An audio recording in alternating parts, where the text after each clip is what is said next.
कि आप थोड़ा-सा अपने बचपन के बैकग्राउंड्स के बारे में बताएँ? कैसा आपकी शिक्षा, आपकी पारिवारिक परिवेश, आपकी पालना कैसी हुई? और फिर हम आगे बढ़ेंगे। यीशु बहन, स्वागत है आपका इस मंच पे।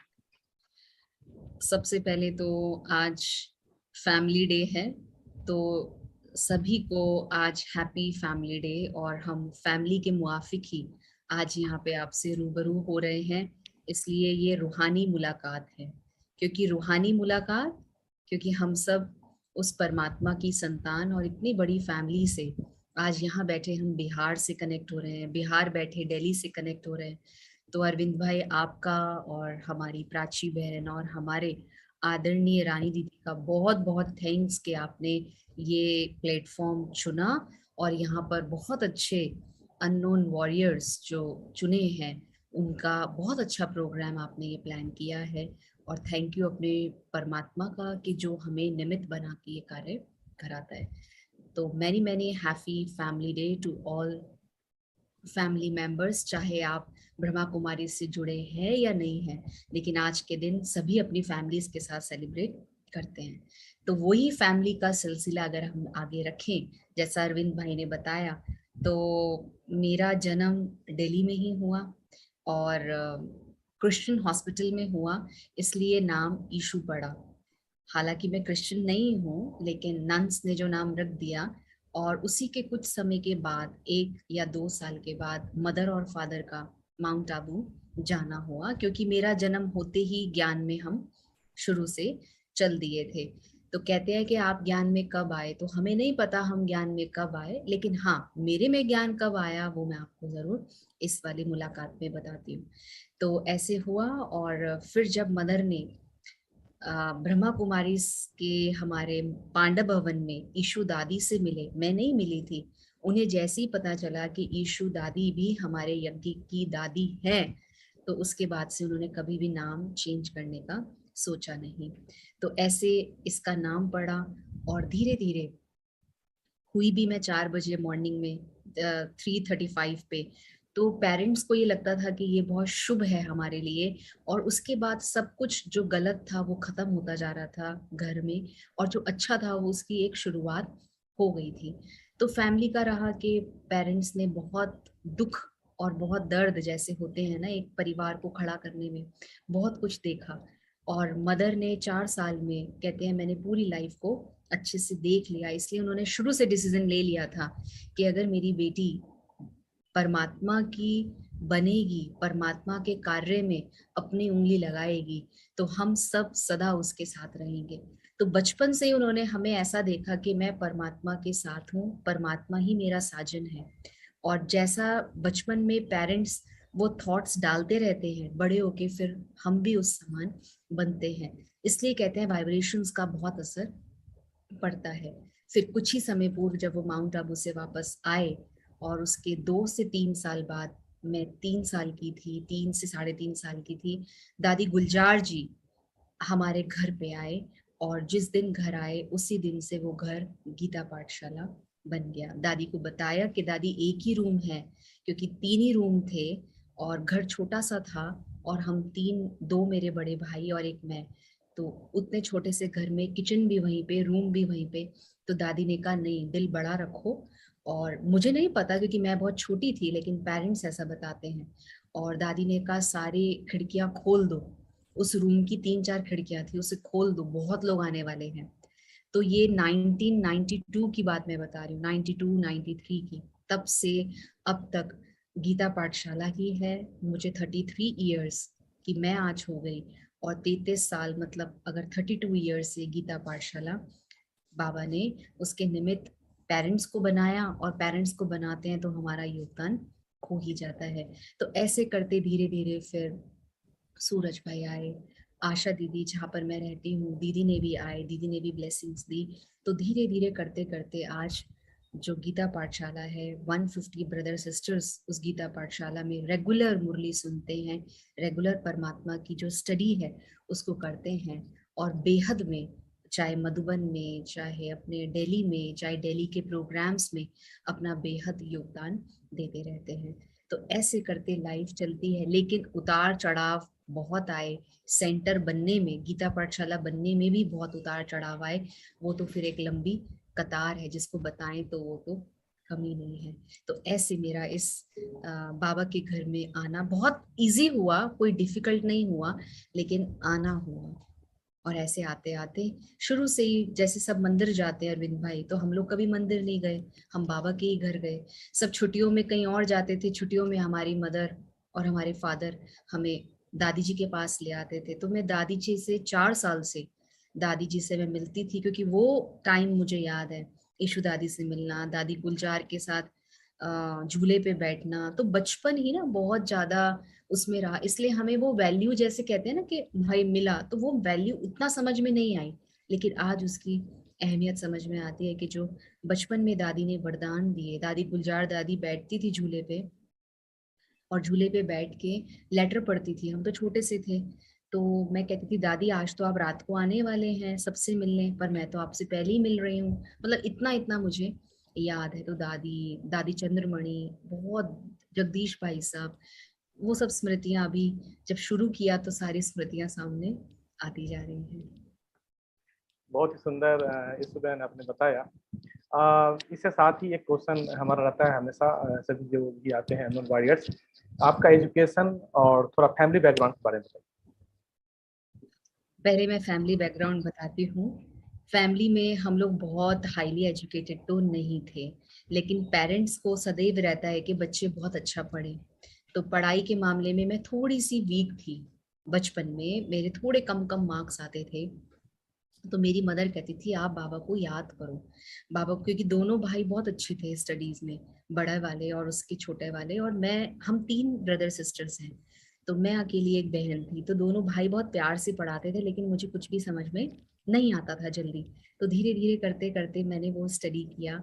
फिर मेरे को पेरेंट्स कहते थे कि आप बाबा को ना याद करो, बैठो। कुछ समझ में नहीं आता था, तो जो सेंटर पे हमारी माताएं आती थी उनकी मैं मुरली लिखती थी, वरदान, स्लोगन और मीठे बच्चे, क्योंकि समझ में कुछ नहीं आता, बस लिखना है। क्योंकि माताओं को पढ़ना नहीं आता, उस टाइम की बात मैं बता रही हूँ, बहुत साल पहले। तो उनको पढ़ना नहीं आता, और वो माताएं हमारी बिल्कुल, 2 माताएं बहुत अच्छी स्टूडियस थी। तो वो लिखती थी, कहती थी आप इस पे लिख दो, हम अपने पोतों से, अपनी बहुओं से हम उसको लिख पढ़वा लेंगे। तो ऐसे करके एजुकेशन शुरू हुई। फिर धीरे धीरे मेरा मन किया कि मुझे हॉस्टल जाना चाहिए, ताकि मैं अपने आप को डेवलप कर पाऊँ। और पेरेंट्स का था कि हॉस्टल, बाहर के हॉस्टल में नहीं भेजेंगे, घर के में भेजेंगे, मतलब जो ब्रह्मा कुमारी इसका हो। तो हमारी फैमिली में सारे ही नानी की जो तरफ है, सारा ही ज्ञान में चलता है। लगभग मैं कहूँ तो 70 मेंबर्स पूरे ज्ञान में है, 70 से भी ज्यादा होंगे, क्योंकि उनके बच्चे, फिर उनके बच्चे ज्ञान में रेगुलर नहीं है, लेकिन सब कनेक्टेड है और रेगुलर। सारी नानी के बच्चे, टोटल 9 बच्चे हैं, 9 के 9 बच्चे नानी के, मामा और हमारे मासी, सब पूरे फुल डेडिकेटेड हैं बाबा की सेवाओं में, अपने घर बार को संभालते हैं। तो ऐसे करके उनसे हिम्मत मिलती रही। फिर टाइम आया, मैं इंदौर चली गई। इंदौर हॉस्टल में मैंने 7th क्लास से 12th क्लास इंदौर हॉस्टल में रहा, पर इतना अच्छा रिपोर्ट नहीं था, धीरे धीरे ग्रो होती गई। फिर 10th क्लास में मेरे फर्स्ट डिवीजन आए, तो मुझे बहुत अच्छा लगने लगा कि चलो मेरे योग से शक्ति मेरे में, मुझे मेमोरी में याद होने लग गया। लेकिन मैं मेहनत नहीं छोड़ती थी, लगता था कि मेहनत करूंगी, क्योंकि मुझे शुरू से बहुत अवार्ड्स मिले कैरिकुलम एक्टिविटीज में, राइटिंग में, स्पीकिंग में, सिंगिंग में, डांस में, लेकिन एजुकेशन में क्यों नहीं। तो मैं सोचती थी उसको। फिर 12th हुआ, और 12th में मेरे पूरे ही सारे ही सब्जेक्ट्स में डिस्टिंक्शन आए, जबकि मैंने बहुत कम पढ़ाई की। और उस टाइम पर ऐसा था कि क्या होता है, अपनी प्रभात फेरियां निकलती हैं। तो इंदौर हॉस्टल के सेंटर्स होते थे, वहां पे प्रभात फेरी निकलती थी, और वो प्रभात फेरियों में जाना होता था, झंडे लगाने होते थे, बहुत काम होता था। तो मैं कहती थी मैं जाऊंगी। तो सब कहते थे आप पढ़ाई तो करो, पढ़ाओ, पढ़ोगे तब तो अच्छे मार्क्स आएंगे। तो अरविंद भाई, वो फर्स्ट टाइम था जो 12th में मैंने ज्यादा पढ़ाई नहीं की, लेकिन दुआएं ली, और उन दुआओं ने मेरे सब में डिस्टिंक्शंस लाए। पढ़ाई तो नेचुरल है, करते हैं तभी मार्क्स आते हैं, तो सब में टोटल डिस्टिंक्शन। और कॉलेज में मैं फिर टॉप पे रह गई, मतलब सेकंड या थर्ड टॉप पे रह गई 12th में। और उसके बाद फिर तो क्या था, क्योंकि मुझे लौकिक पढ़ाई से ज्यादा प्यार था शुरू में, अलौकिक से थोड़ा कम था। तो मैं अलौकिक को इतना प्रेफरेंस नहीं देती थी, लेकिन पेरेंट्स बहुत देते थे, विशेष मेरी मदर। पर मुझे बाबा से बहुत प्यार था। मैं कहती थी बाबा आपकी पढ़ाई तो मैं पढ़ ही लूंगी, लेकिन अभी जो मेरा टारगेट है लौकिक पढ़ाई को मुझे अच्छे से पढ़ना है, ताकि मैं कुछ अच्छी बन जाऊं, अच्छी पढ़ लिख के अच्छा बनूं। तो ऐसे धीरे धीरे करते हुए एजुकेशन ये पूरी हुई। फिर मैं वापस इंदौर से आ गई अपने दिल्ली में अपने पास, क्योंकि मार्क्स बहुत अच्छे थे। तो 87 to 89% थे। तो ब्रदर ने कहा कि डीयू यूनिवर्सिटी में आपका एडमिशन हो जाएगा विदाउट एनी पे, क्योंकि फाइनेंशियली भी हम लोग इतने स्ट्रांग नहीं थे। लेकिन करते गए, मतलब बाबा वो सब सपोर्ट करता गया। डीयू में गए, डीयू में फटाफट एडमिशन होने के लिए ओके था, लेकिन मुझे हॉस्टल में ही रहना था। तो फिर मैंने बाहर का लौकिक हॉस्टल जिसको कहते हैं, जहाँ पे सब रहते हैं, फिर वहां हमने बात की और मैं लौकिक हॉस्टल चली गई। क्योंकि घर लौकिक हॉस्टल भी अरविंद भाई इसलिए जाना हुआ क्योंकि घर बिजनेसमैन का था। तो बिजनेस में क्या होता है, कभी रात का टाइम है तो पढ़ने का कोई ऐसा सोर्स नहीं मिलता, प्रॉपर टाइम नहीं मिलता। और जब घर में कोई मेड नहीं है, सब कुछ खुद करना है, सब कुछ देखना है, गीता पाठशाला भी चल रही है, तो मैं सोचती थी कि मैं इससे थोड़ा सा दूर रहूं, तो मदर का थोड़ा फोर्स भी मेरे पे कम रहेगा, और मैं दूर रहूंगी तो मैं अच्छे से स्टडी कर पाऊंगी। सेवा से मना नहीं है, लेकिन जो मेरा भी काम है मुझे वो प्रॉपर अच्छे से करना है। तो मैं कुरुक्षेत्र यूनिवर्सिटी में चली गई और वहाँ पे मैंने अपना कॉलेज किया। तो कॉलेज का फर्स्ट ईयर में ही मुझे भाषण प्रतियोगिता में फर्स्ट प्राइज मिला। और उसके बाद सेकंड ईयर में एंकरिंग के बहुत सारे चांसेस मिले। मतलब धीरे धीरे ग्रो होता गया। और थर्ड ईयर में मैंने इंटर कॉलेज कंपटीशन में कथक में सेकंड और फर्स्ट प्राइज लिया कुरुक्षेत्र यूनिवर्सिटी से। तो ऐसे करते करते करते करते उसके पीछे मेहनत तो बहुत है, जो आज आपको सफलता बता रहे हैं कि कैसे हम धीरे धीरे जाते थे। क्योंकि मुझे पता था पेरेंट्स के बाद इतना मनी नहीं है, लेकिन फिर भी वो मेरी स्टडीज को बहुत प्रेफरेंस दे रहे हैं और मैं खुद चाहती हूँ कि मैं स्टडी करूँ। तो मैं बहुत दूर दूर वॉकिंग करके जाती थी। मतलब कॉलेज से लगाए तो 4 to 5 किलोमीटर्स में वॉक करके डांस सीखने जाती थी, ताकि पैसा ना लगे। और बाबा के घर सेंटर जरूर जाती थी, सेंटर जाती थी कॉलेज से सिर्फ फ्रिज की सफाई करने। मेरी ड्यूटी होती थी सेंटर के फ्रिज की आपको सफाई करनी है। तो मैं डांस जहाँ सीखती थी वहीं पे सेंटर था।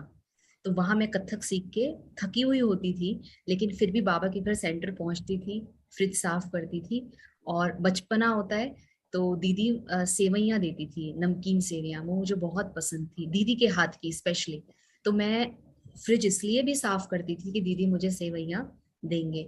तो दीदी से मैं सेवइयां लाती थी और फिर उसको लेके जाती थी, ताकि मेरा रात का खाना हो जाएगा, मुझे बनाना नहीं पड़ेगा। तो ऐसे करके अपने आप को मैनेज करके फिर स्टडी भी करनी है, मॉर्निंग में जाना है। तो ऐसे करते करते करते बाबा ने बहुत संभाला। मतलब वो दुनिया में चले गए तो पेरेंट्स का था कि ये बाहर की दुनिया में ना जाए, बाबा के घर में ही पढ़ती रहे, बढ़ती रहे। लेकिन जब हम दुनिया में जाते हैं तो भी एक एक्सपोजर मिलता है अपने आप को सस्टेन करने का।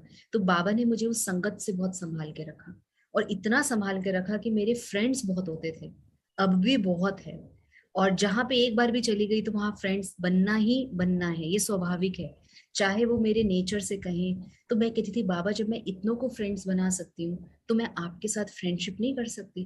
तो तब से मेरी ये जर्नी कॉलेज से शुरू हुई कि मुझे धीरे धीरे, जब मेरा डांस का आया तो बहुत सारे मीडियाज और बहुत सारी चीजें थी, और नेशनल कंपटीशन होने वाला था, स्टेट लेवल पे कंपटीशन होने वाला था। तो वहाँ पे बहुत सारे थे, पर मेरी मैम ने कहा कि आप तो ब्रह्मा कुमारीज हैं, आप लगते तो है नहीं डांस कर लेंगे। मतलब जो कराती थी वो भी बहुत कुछ बोलते थे।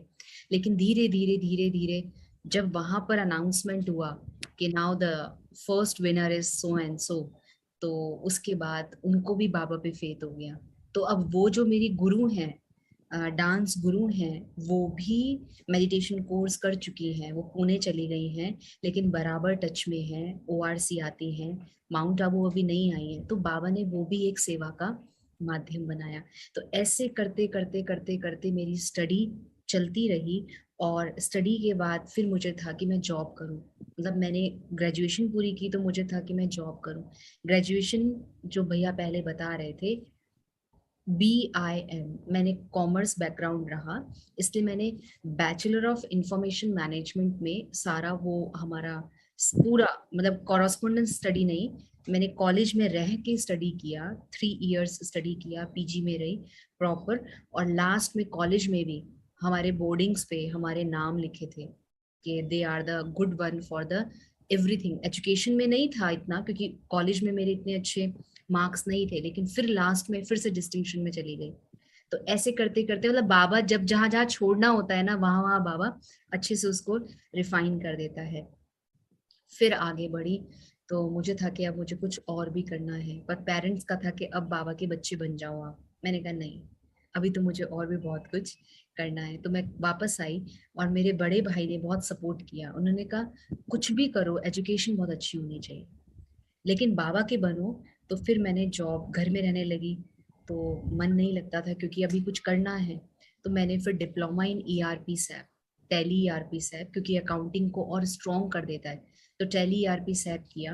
और 1.5 साल उसको, 1 साल मैंने वो कोर्स पूरा किया। उसके बाद मैंने जॉब की as a computer teacher school में। और उसके बाद फिर मैं कॉर्पोरेट में Agarwal movers and packers company में 2 इयर्स के लिए मैंने वहाँ पे जॉब ज्वाइन कर ली। मतलब ये सब मैं ऑलरेडी 24 ईयर की एज तक सब कुछ कर चुकी हूँ। ये जो मैं आपको आज बता रही हूँ, ये 24 साल की एज में मैंने सब कुछ किया। और उसके बाद मैंने वॉलंटरली जॉब को रिजाइन किया। नवंबर का दिन था और मेरा बर्थडे आने वाला था। तो मुझे ऐसे ही संकल्प आया कि क्या है, ये दुनिया में कुछ नहीं है, मैंने बहुत कुछ देखा, सब कुछ देखा। और पेरेंट्स का इतना मन है कि विनाशी धन ना कमाए, अविनाशी धन कमाए। तो तब उसके बाद फैमिली में फाइनेंशियली भी हम बहुत स्ट्रांग हो गए थे। बहुत तो मतलब हो गए थे कि सेटल्ड सब बिजनेस हो गया था। और धीरे धीरे फिर मैंने अपने आप ही वॉलंटरली अपने मन से जॉब रिजाइन की, क्योंकि मुझे दूसरी जॉब मिल रही थी एसबीआई बैंक में, गवर्नमेंट जॉब। एक ही बार, एक ही मैंने फॉर्म भरा और मुझे गवर्नमेंट जॉब का साइन मिल गया। और इधर मेरे पास बाबा और इधर मेरे पास जॉब की माया, दोनों साथ साथ शुरू हो गया। अब मैं जैसी ओआरसी पहुंची तो मुझे वहां से लेटर आने लगा। जैसी मैं दीदी के पास पहुंची, मुझे लेटर आने लगा कि अच्छा अभी ऐसे ऐसे होगा। तो मेरे फादर को था कि हम हम ये करें, मतलब अपने पैरों पे खड़े रहें, और इतना अच्छा ऑफर है उसको आप डिनाई नहीं करो। तो मेरे पेरेंट्स ने दीदी को फोन कर दिया कि ये हमसे बात नहीं कर रही है। थोड़ा सा मैं घर से नाराज होकर दीदी के पास पहुंच गई कि ये बार बार कहते रहते हैं जॉब छोड़ो जॉब छोड़ो। और मुझे जॉब बहुत पसंद थी, बहुत ज्यादा। मतलब अगर आज भी मुझे कोई कहे तो मैं सोचती हूँ कि कैसे बाबा ने कराया है। मतलब ना किसी पे डिपेंड होके, कुछ नहीं, मुझे खुद सेल्फ डिपेंड होके हर हर चीज को करना है। क्योंकि मैंने पेरेंट्स को कमाते हुए देखा, और पेरेंट्स ने कैसे हम तीनों बच्चों को सस्टेन किया, कुछ नहीं भी होते हुए। एक एक टाइम ऐसा भी था जब सब्जी भी नहीं होती थी, लेकिन मैं और मम्मी रोटी खाते थे, और मेरे दोनों भाइयों को जैसे भी करके, मतलब बाबा ने बहुत अच्छा चलाया। गीता पाठशाला चलती ही रही शुरू से, वो बंद नहीं हुई। लेकिन बाबा के घर में भोग लग रहा है, सब कुछ हो रहा है। तो कभी कभी आंखों में आंसू भी आते थे कि बाबा कैसे बच्चों को निकालता है। तो ऐसे करते करते करते करते फिर मैं पूरा ही, जैसे ही मैं आई तो दीदी ने कहा आप समर्पित होंगे। मैंने कहा अभी मैं सोचूंगी। तो मैंने सोच के, सोचने में ही 2-3 साल लगाए। रहती थी मैं, लेकिन मैंने ओके नहीं किया। मैं सोचती रही, और उसी टाइम पे बाबा ने मुझे यज्ञ में, क्योंकि अकाउंट्स मुझे आता था, इतना ज्यादा नहीं आता था, लेकिन अकाउंट्स में जब मैं यहाँ आई तो उन्होंने इंटरव्यू लिया। हमारे माउंट आबू में इंटरव्यूज होते हैं कि क्या क्या आप करते हैं, कैसे करते हैं। तो इंटरव्यू हुआ, एक ही इंटरव्यू में क्लियर हो गई। तो फिर मैं 2-2 3-3 महीने अकाउंट्स की सेवा में रहती थी। लेकिन इन सबके पीछे बड़ी दीदी का, आशा दीदी का, दादियों का बहुत सहयोग रहा। गुलजार दादी ने बहुत पालना दी है। मैं कहती थी दादी, मैं आत्मा नहीं समझ सकती अपने आप को, मुझे नहीं समझ में आता आत्मा, मुझे कैसे समझूं मैं बिना आत्मा के, तो हम कैसे यहाँ पे चलेंगे। तो दादी ने ये उंगली जो मैं आपको दिखा रही हूँ, अपनी उंगली यहाँ रखी, और दादी ने कहा अब से तू समझना मैं आत्मा हूँ। क्योंकि मैंने कहा दादी, अगर मुझे इस स्पिरिचुअल लाइफ में चलना है तो मुझे आत्मा की प्रैक्टिस और आत्मा का अभ्यास तो जरूरी है। तो दादी कहती थी बाबा रूम में जाओ, बाबा रूम में बैठो, बाबा से बात करो। तो धीरे धीरे मेरा रिलेशन ओआरसी आने के बाद पक्का होने लगा। पता था, नॉलेज थी, लेकिन प्रैक्टिस नहीं थी। प्रैक्टिस करते करते फिर धीरे धीरे ऐसा कनेक्शन हुआ। आज मेरे को ओआरसी में 12 साल पूरे हो गए, और आप सबकी ब्लेसिंग से और बड़ों की दुआओं से हम चल रहे हैं। अब इसमें साथ साथ आता है बिजनेस की जो बात अरविंद भाई ने की। बिजनेस में अरविंद भाई ऐसा था, जो हमारे पापा का बिजनेस चांदनी चौक में था, बहुत अच्छी जगह पर बिजनेस था, लेकिन बिजनेस अच्छा चले वो नहीं था। बिजनेस अच्छा था, चांदनी चौक मेन पे था, लेकिन हम तीनों बच्चे पल जाते थे उस टाइम के लिए, और गीता पाठशाला का जो भी थोड़ा भी जो भी करना होता था वो हो जाता था। मधुबन आते थे, थोड़ा दादी जी को देना, वो हो जा उतना ही होता था बस, उससे ज्यादा कभी नहीं हुआ। तो भैया ने 12th में स्टडीज, अपनी बड़े वाले भाई ने स्टडीज 12th तक ही की, क्योंकि थोड़ा सा ग्रो भी होना था और मैं हॉस्टल मुझे जाना था। तो भैया ने फिर जॉब ज्वाइन करी, और भैया पापा के साथ मिलके फिर थोड़ा सा सोर्स ऑफ इनकम जिसको कहते हैं बाबा, वो भी शुरू किया। और धीरे धीरे करते करते 12th क्लास में हमारा घर था, जहाँ हम रहते थे, वो घर रेंट पे था, इतने सालों से गिरवी पे था। 12th क्लास में मेरे एग्जाम्स के बाद वो घर हमने अपना किया। तो मुझे उस दिन बाबा की इतनी मदद मिली, और मैं कहती थी पापा कुछ भी हो जाए घर अपना होना चाहिए, घर तो एटलीस्ट अपना हो, बाबा का घर चलता रहे। और आज भी वो घर जो आज भी है वो अपना ही है, क्योंकि दादी उस घर में आए, मैंने कहा ये घर जाना नहीं चाहिए, बड़े उस घर में आया, ये घर जाना नहीं चाहिए, तो वो घर अपना अब भी है। और 12th क्लास में बताओ, हमारा पूरा बचपन निकलने के बाद जब मैं 12th क्लास तक पहुंची, तब जाकर वो घर हमारा अपना हुआ। तो फादर के दिल में भी एक बहुत रहा। और परीक्षाएं तो बहुत आई, जितना बताऊं उतना ही कम है, हर एक के आगे परीक्षाएं आती हैं। फैमिली लाइफ में भी बहुत परीक्षाएं आई। फिर बिजनेस शुरू हुआ, और धीरे धीरे फिर दोनों भाइयों ने कॉरपोरेट का बिजनेस है, जैसे लाइक मारुति है, और हमारे महिंद्रा है, और हमारे मैक्स हॉस्पिटल है, मतलब जो भी हमारे बड़े बड़े कॉरपोरेट हाउसेस हैं, उनकी यूनिफॉर्म्स, जैसे आज ब्रह्मा कुमारी में हम यूनिफॉर्म पहनते हैं, साड़ी। पहले जब पापा साड़ी का बिजनेस करते थे, तो ब्रह्मा कुमारीज में साड़ियां आती थी। आज वो बिजनेस बंद करके पापा भाइयों के साथ ही हो गए, क्योंकि पापा की एज भी है, और ब्रदर ने फिर वो, और जो बिजनेस यूनिफॉर्म का बिजनेस है, वो बाबा ने, दादी गुलजार ने मम्मी को दिया। शुरू किया था, लेकिन दादी ने कहा कि ये बिजनेस बहुत अच्छा चलेगा, तो हर एक ब्लेसिंग्स में, तो फिर वही बाबा यूनिफॉर्म्स के नाम से उस बिजनेस को शुरू किया। और वो इतना ग्रो हो गया, इतना ग्रो हो गया, आप सोचो, एक तरफ मम्मी यूनिफॉर्म बेचने जाती थी, खरीद के बेचती थी, सुबह मुरली सुनाई, हमारा लंच पैक किया, उसके बाद ये काम किया, बिजनेस भी किया, क्योंकि पापा इधर दूसरा बिजनेस करते थे। 3 बच्चों को पालना, अच्छी एजुकेशन देना, आप सब समझते हैं वो कोई इजी बात नहीं है। फिर आज का वो टाइम है कि वाह बाबा वाह, आज कुछ सोचना ही नहीं पड़ता। आज ऐसा दिन है, अगर मैं कहूँ ये चीज चाहिए, तो बस आंख बंद करी वो चीज सामने अवेलेबल है। एक टाइम ऐसा भी था जब हम बहुत सोच के बोलते थे, अगर 3 ड्रेसेस होंगी, मुझे अभी तक याद है अरविंद भाई, मेरी मम्मी एक बार 3 फ्रॉक लाई थी 7th क्लास में, और जो सबसे अच्छा फ्रॉक था, वाइट और रेड, मैंने कहा मम्मी ये मुझे चाहिए, वो उठा के मम्मी ने किसी और को दे दिया। 3 फ्रॉक में से जो मुझे सबसे पसंद था वो दे दिया। उन्होंने ये कहा कि अगर मैं आज आपको त्याग नहीं सिखाऊंगी तो कौन सिखाएगा। इतना ज्यादा हार्ड हमारी लाइफ, बहुत हार्ड, मतलब तीनों के साथ। हमने आज तक घर में कभी खाने के लिए हम मांग नहीं सकते, हमें दूध चाहिए, हमने कभी मांगा नहीं, आ गया तो ठीक है। लेकिन आज वो दिन है कि बाबा ने हर चीज, तब भी बाबा ने खाने में कोई कमी नहीं छोड़ी, आज भी भरपूरता से हर चीज भरपूर है। चाहे मधुबन आए, चाहे बाबा के घर जाएं, चाहे कहीं पे भी जाएं, देने में भी संकोच नहीं, और लेने में तो क्या, बाबा के घर से जो मिलता है वो तो हमारे लिए सौभाग्य है। हमारा भाग्य है कि बाबा हमें बच्चों को देता है। तो बिजनेस, अब वो बिजनेस जो है यूनिफॉर्म, बाबा यूनिबा के नाम से वो बिजनेस है। आप गूगल सर्च भी कर सकते हैं। और मधुबन में भी कभी मास्क होते हैं तो मास्क बना के भेजते हैं, कभी ड्रेसेस होती हैं तो ड्रेसेस भी भेजते हैं। ओआरसी में जो अपना हॉस्पिटल बना है, हॉस्पिटल की जो यूनिफॉर्म्स हैं वो भी बनाते हैं।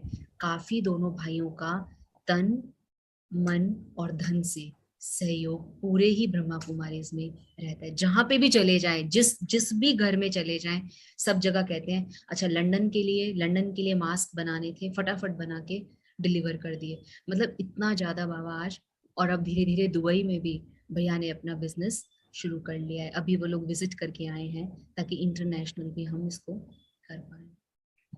बहुत बहुत धन्यवाद। बहुत ही साफ और फ्रांक दिल से आपने शेयर किया अपनी फैमिली बैकग्राउंड।